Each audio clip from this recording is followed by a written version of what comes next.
This is World Awakenings, the fast track to enlightenment with your host, Carl Gruber.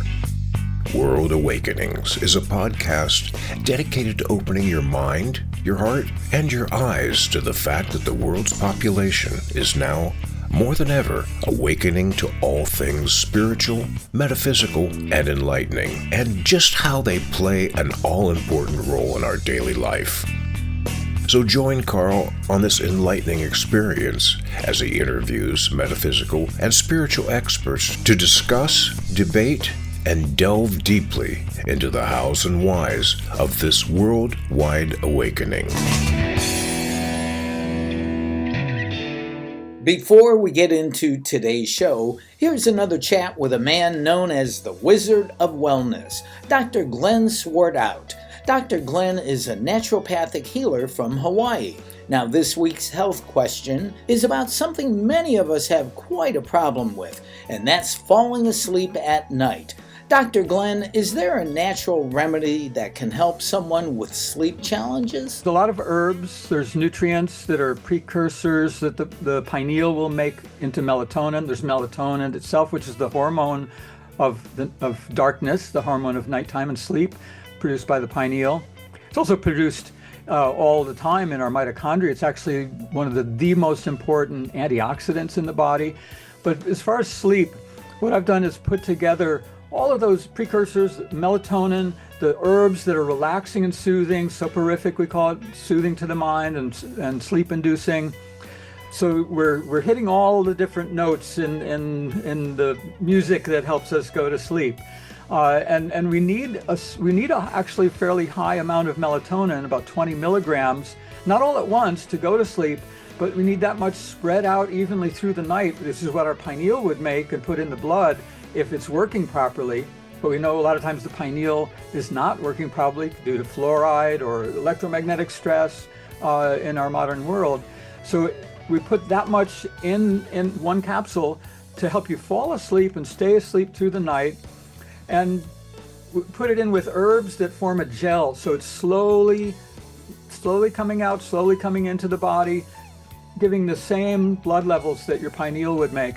And what that does is that opens up the lymph. They're called glymph with a G, but like lymph channels in the brain, they only open at night, so we didn't even know that they were there until about 2013, I think they first were discovered. Because who looked at the brain on that level in a living brain while the brain's asleep? But now we know that's how the brain detoxifies while we're sleeping. And if we're not sleeping well, we're not detoxifying the brain well.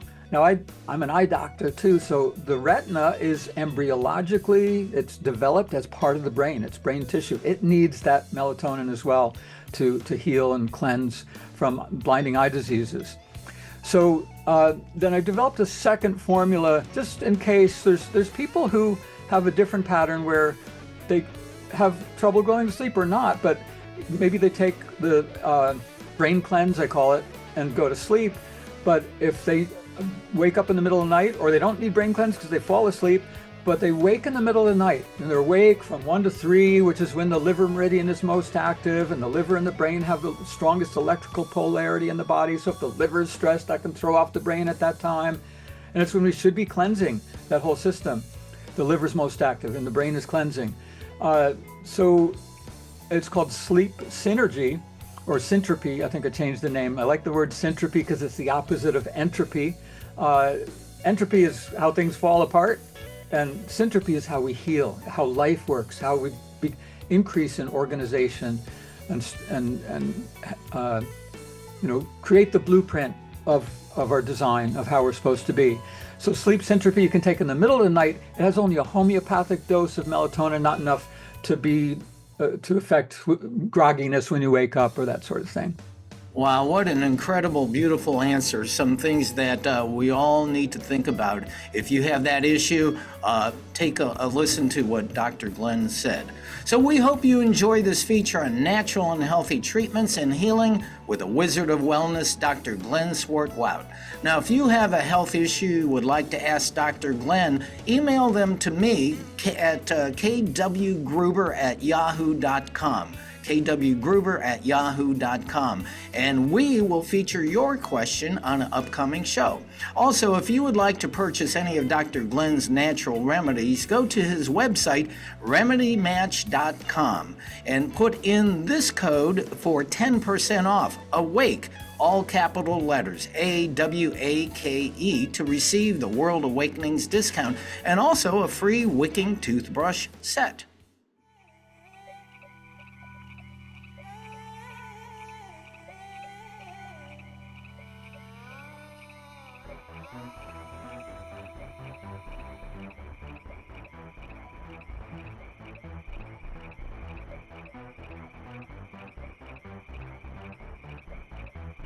Hey friends, welcome to World Awakenings, a fast track to enlightenment, the show that seeks to find the answer to the question, why now more than ever are the people of the world awakening to all things spiritual, metaphysical, and enlightening. I'm your host, Carl Gruber, and yes, we have got another absolutely amazing guest lined up for today's show. But first, let me remind you that not only can you watch this show on YouTube and listen to it on Apple Podcasts, but you can now watch it on the brand new TV network, New Reality TV. Just scan the QR code you now see on the screen or click the link in the show notes to find out how you can watch New Reality TV today. Now, let's meet our guests. And our guest today is Melanie Weller, who is known as the Body Whisperer. Melanie's life has been an extraordinary journey so far. Her exploration in realms of physical therapy and her emphasis on the vagus nerve is transformative. She has developed an approach that combines modern science and intuition, having saved a patient from a desperate situation, and in doing so, she transformed her own perspective on healing. Her story resonates with the themes of enlightenment and spiritual awakening. I like that part. Melanie brings us a unique viewpoint on integrating ancient cycles with modern life, encouraging us to reconnect with time in a way that resonates with both science and spirituality. And by the way, she is the host of her own popular podcast called Fearless Presence and a prolific blog writer on Substack. Wow, with that is a great resume. Welcome, Melanie, to World Awakenings. Thank you so much, Carl. Thank you for that fantastic introduction. Well, you created it. I mean, it is what Melanie Weller does. But wow, I am absolutely fascinated by everything you do. But I always like to start in finding out where my guest is coming from a young age. From what I read, when you were young, you always felt like an adult trapped in a child's body, and you spent years considering suicide. Holy mackerel. Can you tell us about this time in life and how you broke out of the cycle of trauma and suicidal thoughts? I mean, I think the breaking of the cycle was literally I'll say I have a lot of willpower too. I can be very stubborn. And so but I grew up in I will say my church was not fundamentalist or authoritarian per se, but the way that it was applied in my house growing up, it was, I had very authoritarian parents. And adults to me were very scary people. My, probably one of the more powerful moments of my childhood were around not being able to express my voice, like not being allowed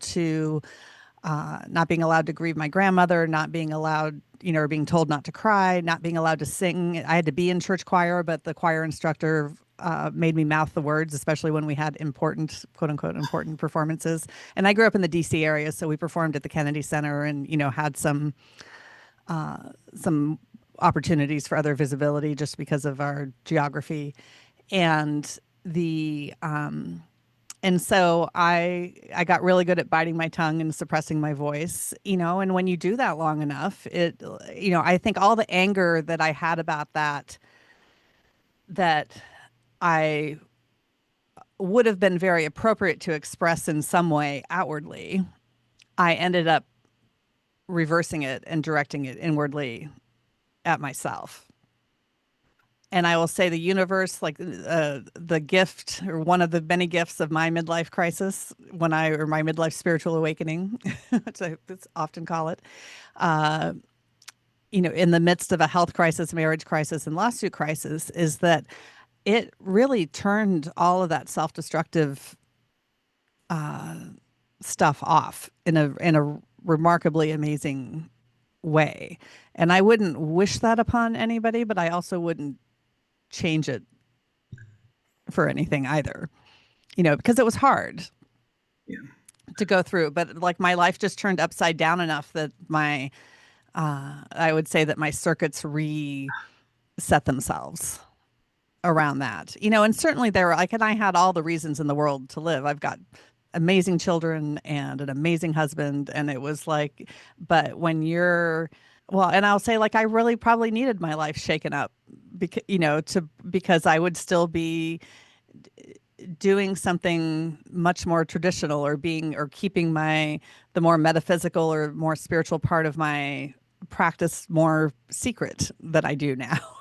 It really, I probably needed the universe to smack me upside the head. So, wow, it sounds like the universe did smack you up the side of the head. You had marital and health issues, and it's almost like your mind and your body just said, I can't take it anymore. I've got to do something different.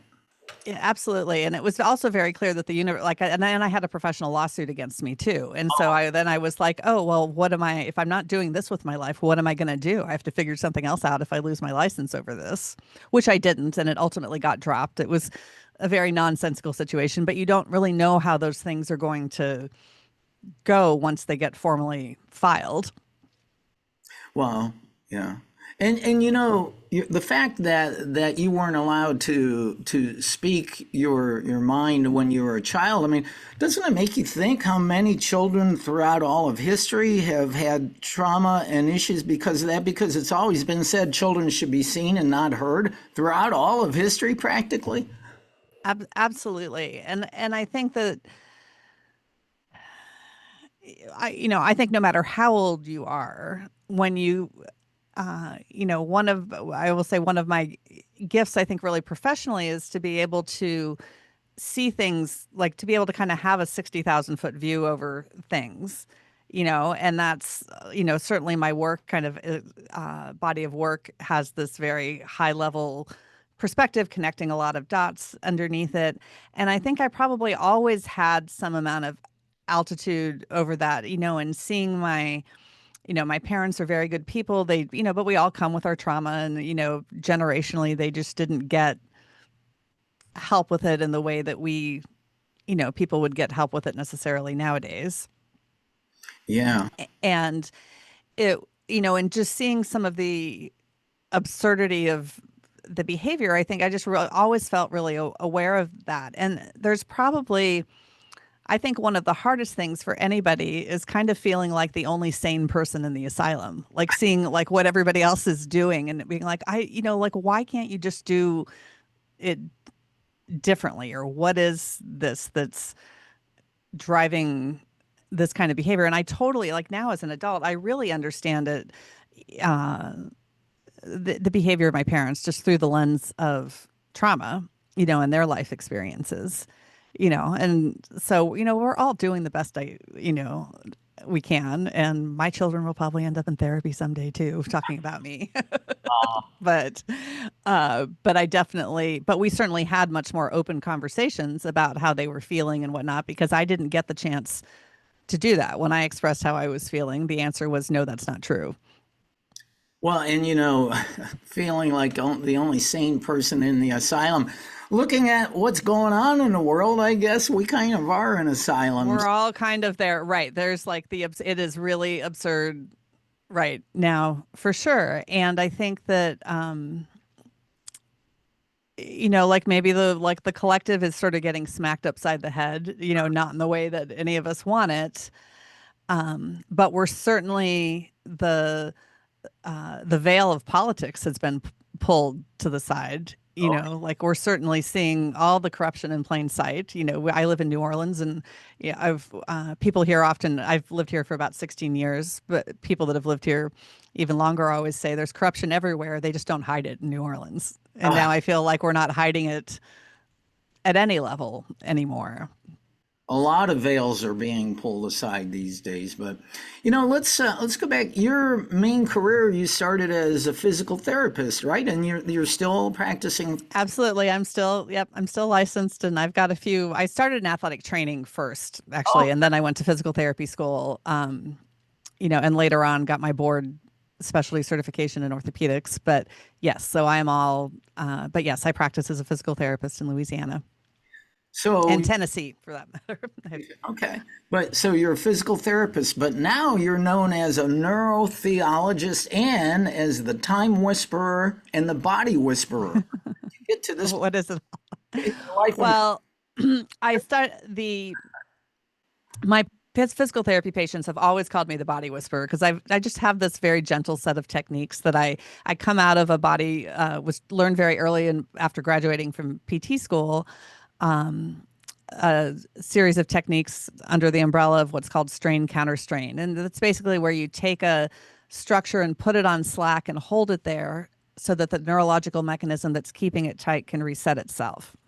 And that worked very well for me early in my career because I have silly flexible fingers and had a lot of finger tendonitis in the first couple of years of practicing. I can't do, like, I would never make it as a massage therapist or, doing more direct soft tissue stuff. I always had to use my knuckles or my elbow with patients because my fingers, I don't have the stability in my fingers to do it. And so I learned these very, very gentle techniques. And so people were always just a little amazed that, they felt like they were getting a laying on of hands, and then they'd get up and get better and feel better than they did. But what I found over the years is in introducing myself as a physical therapist that everybody was always like, they wanted me to help. They're like, oh, well, my shoulder hurts. What's happening? They give me all those more conventional questions, but it always felt like like that box was never big enough to hold my skill set and really what I was doing. And through the experience that you alluded to in my introduction, working with somebody who had a suicide plan for that evening, it's very easy for me to look back on that and say that, understanding the science of how our bodies inform our brains. Our brains are 80% input; they're only 20% output, and his body was functionally in rigor mortis. Like his body was so restricted in so many ways that it was telling his brain it was dead. And then so he had a behavioral drive then to match that on the outside. Like as above, so below, I think is really the only rule we ever truly follow. And the other way to say that is that time had stopped in his body. But I've always really straddled this line between the science and the spirituality. And, like sometime in the 90s, I read Anatomy of the Spirit by Caroline Myss, and that I was like, oh, now all of my chronic pain patients made sense. And so I would ask them questions. If I had somebody with chronic knee pain, I would ask them about their relationship with their tribe, or like, hey, what's your social life like? And just kind of start to peel away some of those layers, and it was always just incredibly helpful and insightful. They'd start talking about it, and or I could make a little like, hey, just like, well, maybe you need a little more social support in your life too to help this along. And and anyway, fast forward many years when Andrew Newberg is a physician researcher at Thomas Jefferson University in Philadelphia. And when I heard him do a presentation on the field of neurotheology, it took my breath away because I was like, oh, I think I've been doing this my entire life. Wow. My clinical expertise was always treating the vagus nerve as a pinched nerve in the body, but I love and have always been passionate about the spiritual underpinnings of physical dysfunction.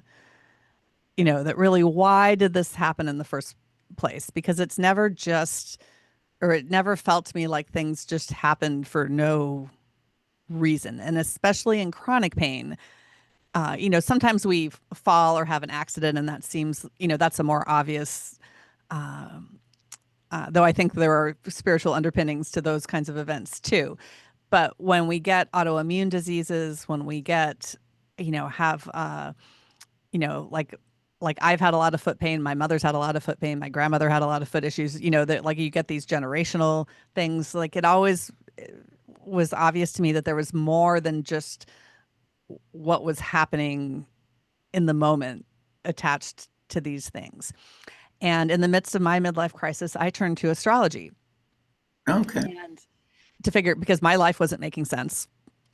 And I actually got a referral to an astrologer from the dean of a local university. So it came from a really grounded human being, at the time. And I never really dismissed astrology, but I just didn't really know that much about it at the time.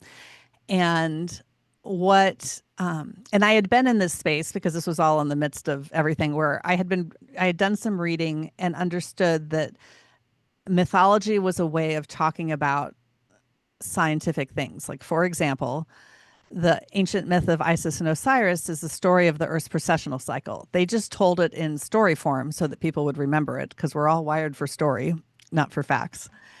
And then when and I have this favorite picture of the ventricles of the brain that make cerebral spinal fluid. It's an MRI image, and I've showed it to patients for years and years and years because I think it's so cool. And the first time I showed it to somebody after I had been studying astrology for myself, it hit me. I was like, oh my, this looks just like the ram's horns that represent Aries. And in astrology, Aries rules the head. And I was instantly like, oh, where is the rest of it? And it is all there, hidden in plain sight in the order of the zodiac, head to toe. We are made in the image of the zodiac. When I think about being made in the image of God and where those lines might have come from, we all have too much light pollution now to even realize what we're missing. But these myths that go with astrology are allegories for anatomy and physiology, for like our underlying function, just like the myth of Isis and Osiris is an allegory for the Earth's precessional cycle. And so I took this and a lot of it was kind of like a big download of information. It's hard to describe otherwise, but between matching the archetypes of the zodiac and even within the Bible, as well as angles that go with within the body that match angle, like the axial tilt of the Earth and the angle between the pole stars that the Earth orients towards. I like these are all like my biomechanical knowledge just lit up. I was like, I know where all of that is in the body, and so I created a form of. It's easy to call it energy medicine. I think it's also rooted in real science. But I have a technique I call electrofascial release, and I use that to treat people both in person and remotely, to really line their nervous systems up to the solar system. And there's extraordinary research about how solar and space weather influences our body through the vagus nerve. And so I know I've taken you on a wild ride already, but we are already but we are wired, we are connected so like on such a big scale, than we realize. And that like the subconscious parts of our brain, especially the cerebellum has the same math as the cosmic web. And so if there was going to be a mechanism through which the planets influenced us, we have that in our brain. Everything that you just said is evidence that everything is connected, and in so many ways. I mean, so neurotheology is science meeting spirituality, and it's not something that you invented. It's been around for a Oh, while. I know. I think it's absolutely. I did not invent it. I just, yeah, I am expanding it in my own, in my own direction. That there's amazing science about how spirituality affects our brain, and very honestly, the research overwhelmingly says that no other intervention or medication comes close to spirituality when it comes to mental health. It's incredibly protective, especially for young people that are spiritual, whereas religion, so the research differentiates between spirituality and religion, and that's how they've really been able to look at this. Spirituality is basically your relationship with your inner authority, like what feel, like in your, whereas religion is your relationship with outer authority. Hmm. Yeah. And so when, like if your mother was spiritual, with or without being religious, you are 80% protected against depression, Okay. for example. There's just incredible statistics on how valuable it is. And for people in blue zones, the spirituality component of that they've studied increases lifespan between 4 and 14 years. Hmm. Very interesting. Well, we have to talk about this because we need to find out about the vagus nerve. You liken the vagus nerve to the pendulum of a somatic clock. Stress and trauma diminish in its function. Gratitude and pleasure enhance it. Can you explain what the vagus nerve is and why does it play such an important role in our life? Absolutely. Well, your vagus nerve is important, one, just because of how incredibly big it is. It starts in your brainstem and goes all the way down into the pelvis. In women, it innervates your cervix. It goes to your heart first and then loops back up to innervate vocal cords. So I like to think of it as the nerve that allows us to speak our hearts. It is in almost all of your organs. It is not in your adrenal glands because they're more because they're involved in the opposite effect of your vagus nerve. But it innervates the muscles of our digestive system, so it helps us move food through our digestive systems. Our vagus nerve helps us absorb water and nutrients. We are unable to absorb vitamin B12 without it. And we all know when our vagus nerve is not working well, because if you've ever had a stage fright kind of response, which is, a very relatable experience for a lot of people, that when you get that lump in your throat and your palms are sweating and your heart's racing and your stomach is churning, that all happens because your vagus nerve got dialed down and your fight and flight system got dialed up. So your vagus nerve is really your grace under pressure. It's your rest and digest. And it is this pendulum between being calm, between that grace under pressure, between that calm, between bliss, and between freeze. That it goes, depending on whether like the front, the part of our vagus nerve that's more towards the front side of the body is more of that feeling good, rest and digest stuff. Our freeze responses are mediated a little bit more by our right vagus nerve that goes towards the back side of the body. And so it's always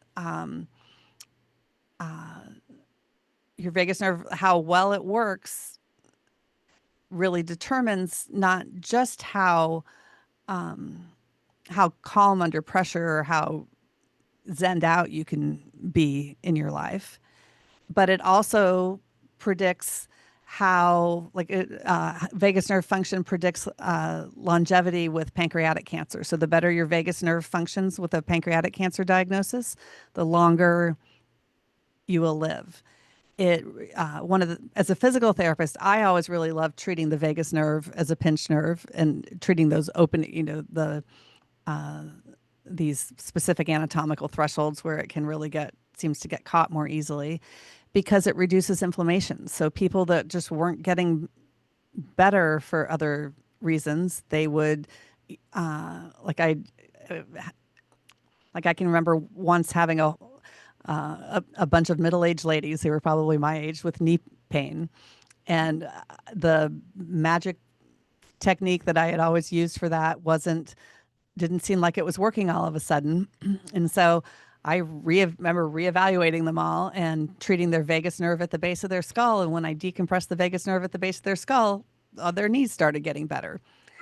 And your vagus nerve also uses the same neurotransmitter that your muscles do. So you get these really beautiful systemic changes in muscle tone and ability to move. Like, for example, when I evaluate somebody, I look at their big toe mobility. Like, I have a special test for that to tell me if it's moving correctly or not. I'll see, look at their ankle flexibility. I'll check where their tibia and fibula meet together next to their knee. So I'm looking at a lot of like really fine joint mechanics. And when those little lower body joints are really tight, I know their vagus nerve is compressed at the base of their skull. And so if I go do the technique at the base of their skull, their feet are looser after I do it. And so because you get these really beautiful systemic tone changes. It just normalizes out all the biomechanics.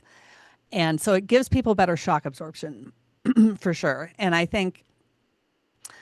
find that just observationally, if you don't have mechanical shock absorption, you don't have emotional or spiritual shock absorption either. People, I would say people that have more, that are somewhat more rigid in their beliefs can be much more rigid in their bodies too. Interesting. So you can actually, as a physical therapist, access the vagus nerve at the base of the skull by putting pressure, compressing there? There's a few different ways to do it. And so it exits through what's called your jugular foramen, and you have one on the right and one on the left. And the jugular foramen on each side is about 23.5 degrees up from the center of the foramen magnum where your spinal cord exits. So it matches the axial tilt of the earth. And so, like, for people listening right now, the easiest way to start to access that, to decompress your vagus nerve at the base of your skull, would be to take that tab on the front of your ear called the tragus, but it's the part that, like, if you didn't want to hear me, that you would push over your ear holes. But to grab it between your thumb and forefinger on each side and just really gently pull the right one to the right and the left one to the left, just like you'd be unwrapping a piece of taffy or bubble gum, old-fashioned bubble gum now. And that starts to your vagus nerve. It comes out between your temporal bone and your occipital bone. That's just grabbing your tragus and pulling is an easy way to access, to kind of grab onto your temporal bone and start to stretch it away from the occipital bone. There are, but you can, very often I have people, like, even with that, like, you could check your neck motion, see how your neck feels to move beforehand, do that stretch for maybe 30 seconds or a minute and repeat. And very often your neck will be looser, a little bit looser after that. But from a hands-on perspective, there's a much longer answer that I won't delve into right now, probably. But it seems to me when I read that trauma can affect the vagus nerve, right? Absolutely. Trauma definitely dials down your vagus nerve. But what trauma also does, I would say that the reason it dials down your vagus nerve is because of how trauma mechanically affects the body. For example, nobody experiences stress or trauma and walks down the street with really great arm swing. Oh. We all bring our arms in close. We stop rotating. Rotation is the first thing that we give up. And rotation mechanically is on the horizontal plane in the body, on the transverse plane. And so where we have horizontal anatomy, like the base of our skull, our vocal cords, our collarbones, our diaphragm, our pelvic floor, are areas that the vagus nerve is more likely to get pinched. Those horizontal anatomical areas seize up in trauma. I'm going to have to practice my arm swing. So Well, the most important thing about arm swing is it doesn't really come from your arms. It comes from the momentum Yeah, yeah, right. of your gait. So, yeah. Wow, interesting. We are talking to Melanie Weller, a physical therapist, a neurotheologist, and also a body whisperer. But I would really like to find out about what are your thoughts on time itself?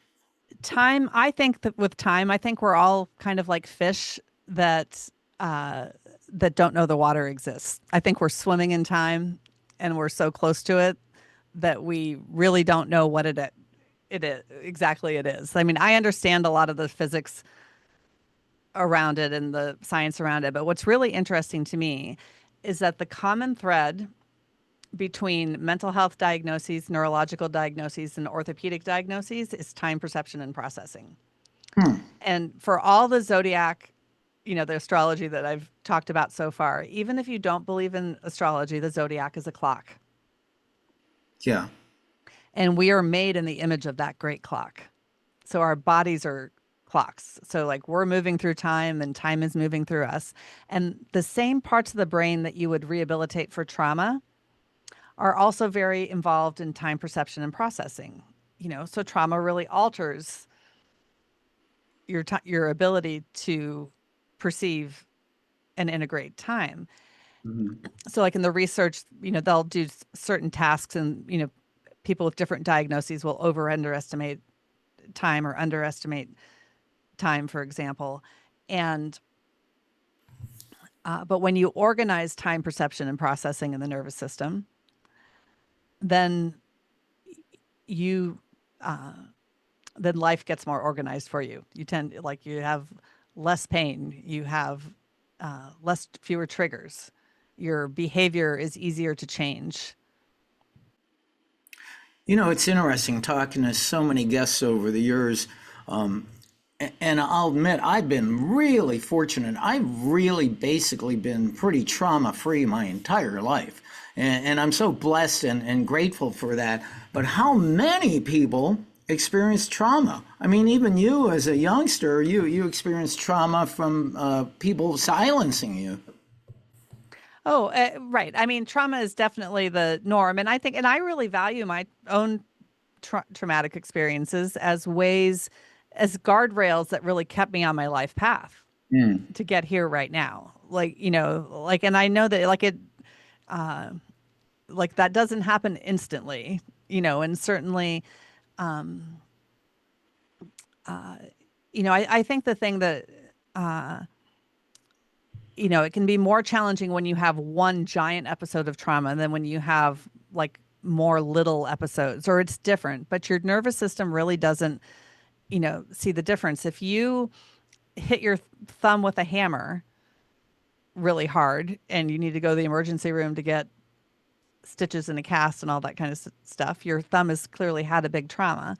But if you tap on your thumb 100,000 times a day or, a million times a week or whatever, you're going to have a really inflamed thumb too.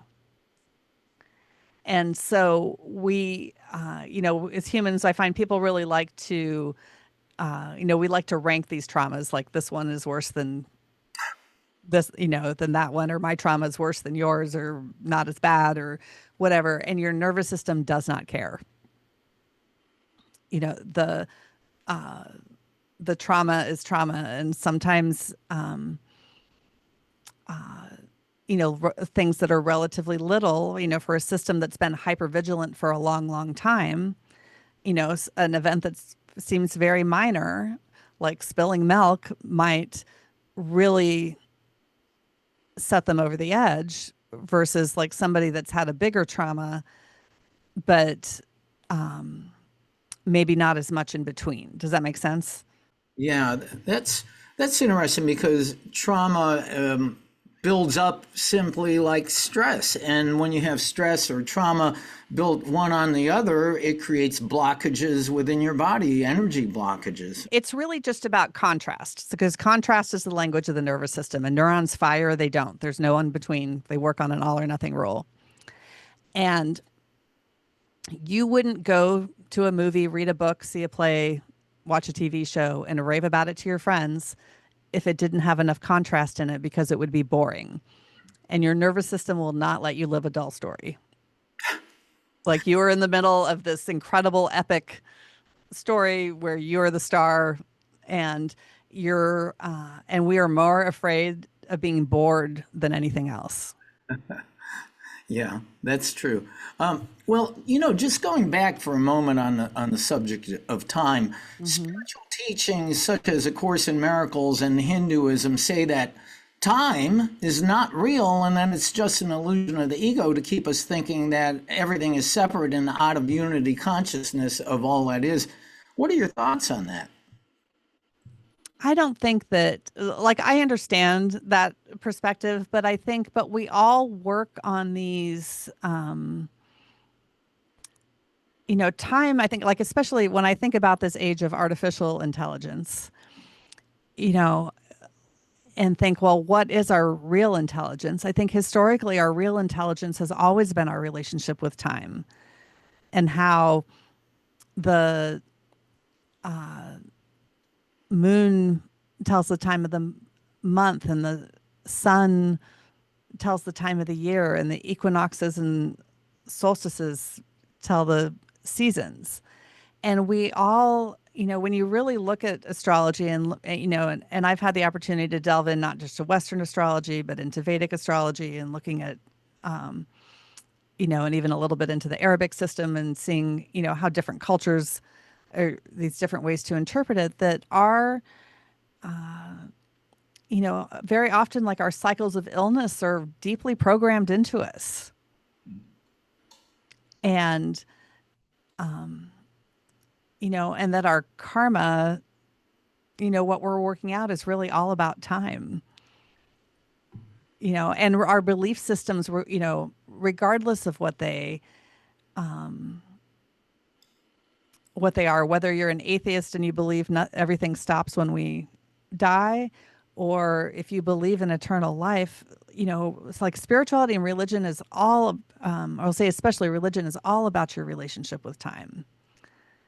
I deal with a lot of people with a lot of religious trauma whose family members, like especially parents, will not talk to them because they're not towing the party line anymore. And their parents think they're going to spend eternity in hell because they stayed in communication with their children. And so it's driving how they spend their time now. And so I think time is much more than a construct. I think it's really this framework through which we all, all of our behavior and all of our, when we think we've created a lot of success, you don't do that without having a really great zodiacal signature. Mm-hmm. Or shifting cycles zodiacally. That all of this really drives our behavior and our successes, our failures, our challenges. Even having loved ones come into our lives, and even losing some of the people we love the most. It's really fascinating how that all ends up being kind of tied to our own personal clocks. Well, and I myself, I adhere to that spiritual teaching that time is an illusion, but here we are within this body, within this 3D world, and we are caught in the web of time, the construct, and there's no getting around it. But I think that you can adhere to the belief that time is an illusion, but you still have to live your life within this. And absolutely right. Yeah, but you do that in the best way possible, in the healthiest and the most loving and kind way possible. So yeah, here in this body, there is time, and we have to live right. with it. Yeah. I mean, certainly being earthbound, I think time is just a requisite thing. Like outside of our solar system, maybe not as much, but or in the ethereal realms. But yeah, we all have to. And I think like stories, for example, are how we organize time in our lives, and so we're all just trying to make sense, to organize these stories of our lives in the most productive way that we, and happiest way that we can. Yeah, there's a reason I have a watch on my wrist, right? I have to deal with a construct of time. Yeah. Another favorite quote of mine from A Course in Miracles is all thought produces form on some level. Now, this seems to be perfectly in alignment with that our thoughts create our reality. What are your thoughts on that? Oh, absolutely. When you get the, I mean, I would say, and especially when you are more,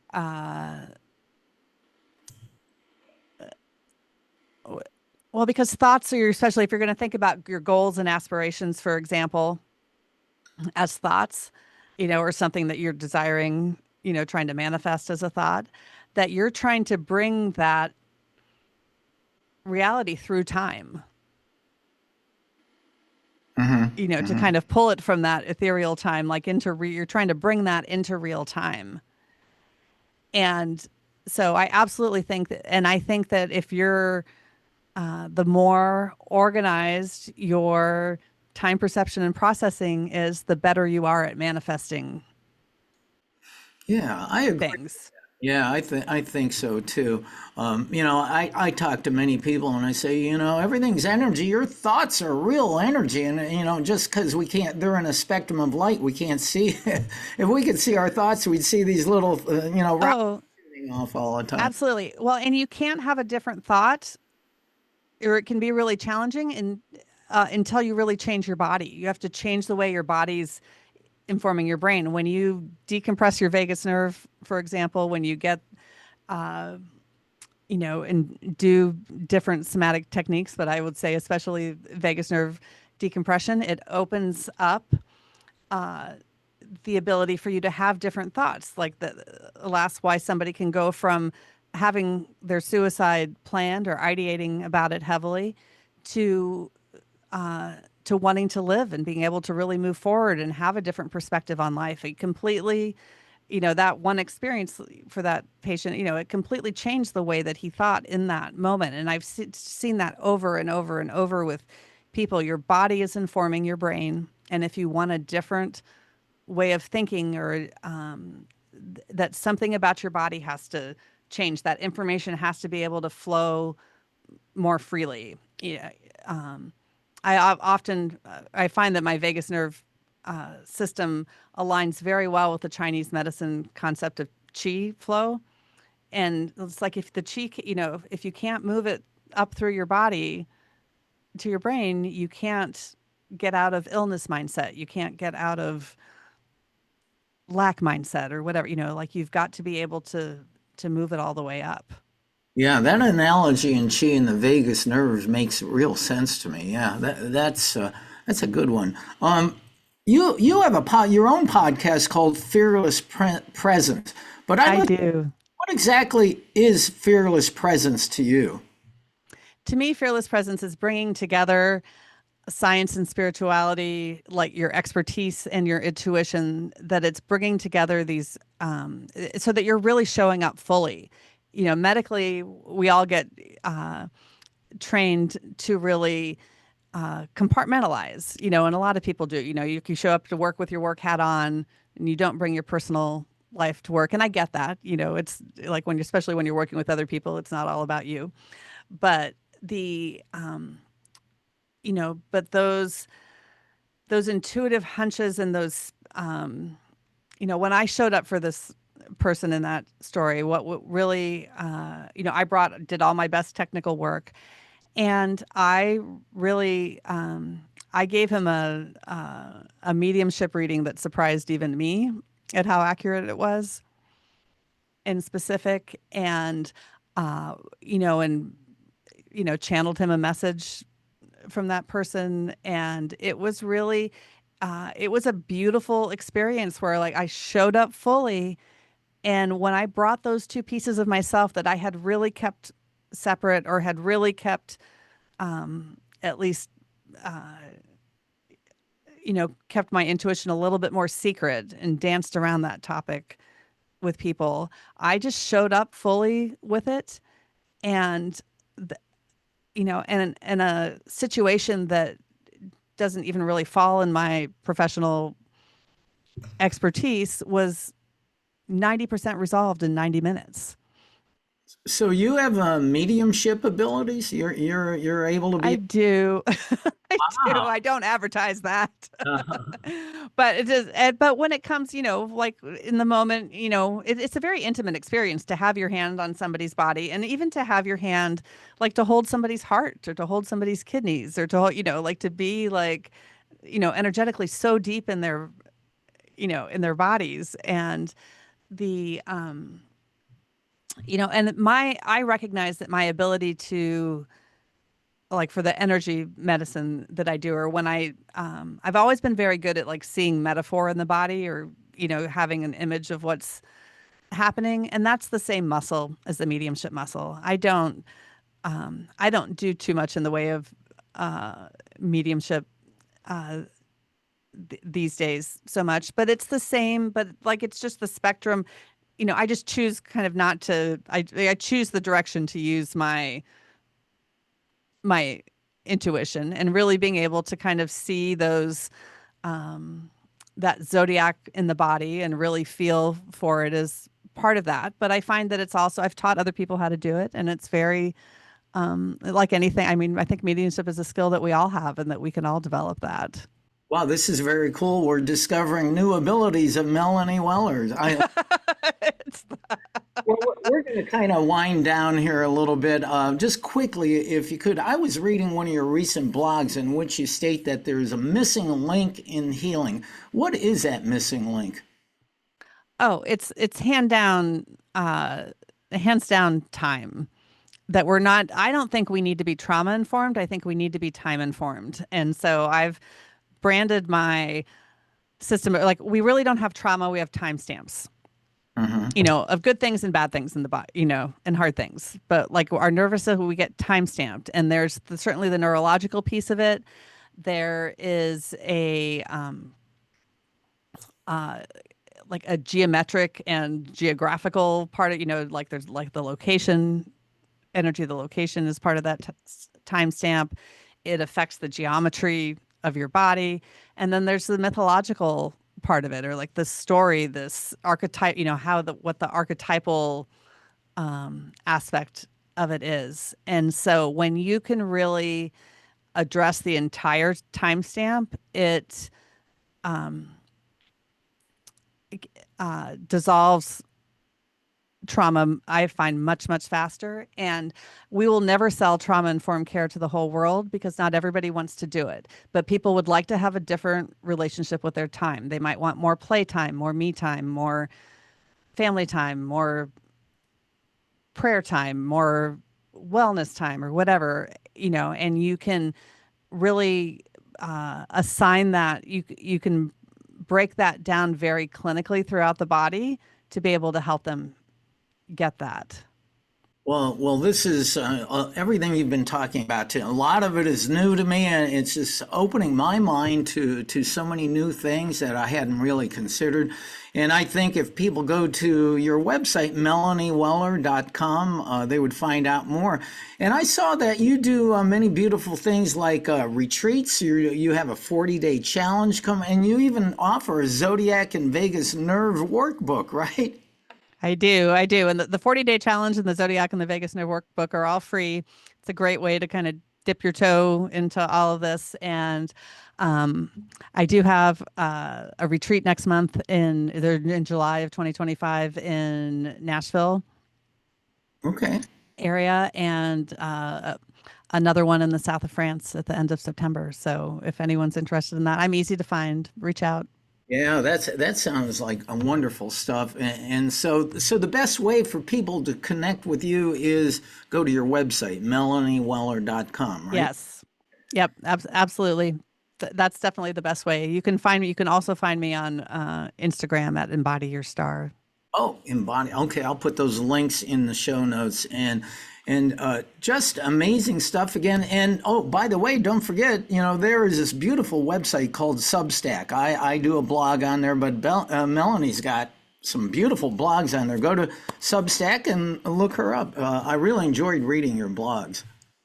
Thank you. Thank you so much, Carl. And for my paid Substack subscribers, I do a monthly energy healing like I do healing demonstrations because that's one of my, I like being able to take one person and help change a group of people. And so it gives me a chance to really exercise that muscle. That is very cool. So we've been speaking to the time whisperer and the body whisperer, Melanie Weller. Melanie, thank you so much for what you do for the world and for the people here. Oh, well, thank you, Carl. And thank you for giving me a platform to share my voice. I know that I always heal a little bit more every time I get to speak my truth. So thank you.